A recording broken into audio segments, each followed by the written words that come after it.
শুক্রবারের দিন আমাদের পাশে মেলা বসেছে, বায়ার ফুলশু মেলা। তো আমরা ফুলশু মেলাতে চলে গিয়েছিলাম।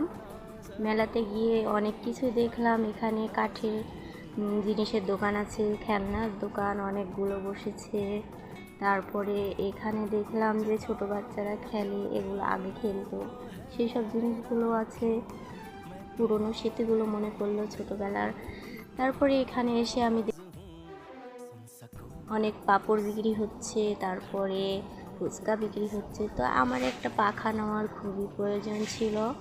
আমি পাখাটা নেওয়ার জন্য পাখার দোকানের দিকে যাচ্ছিলাম, যে দেখে আসি পাখাগুলো কেমন।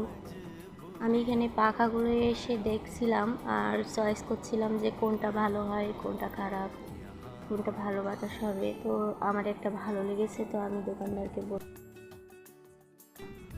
তো উনি হচ্ছে একটা বাচ্চার হাতে এই কাঠ দিয়ে নকশা করে দিচ্ছিল, মেহেদির মতো সুন্দর একটা নকশা হচ্ছিল। তো আমি এগুলো দেখছিলাম যে কেমন কালার হচ্ছে। তো কালারটা মাশাআল্লাহ এত সুন্দর লাগছিল, মনে হচ্ছিল যে পুরোটাই মেহেদি দেওয়া।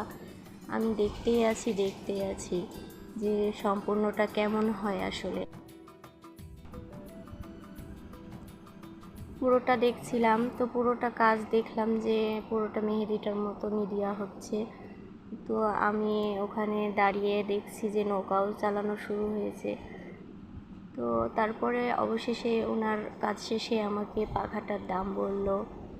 তো আমি এখান থেকে দুইটা পাখা চয়েস করব। তো ছোট পাখা একটা চয়েস করছিলাম। ছোট পাখাটার দাম জিজ্ঞেস করছি, উনি বলল 50 টাকা। তো আমি বলছিলাম যে 40 টাকায় দেওয়া যাবে কি না।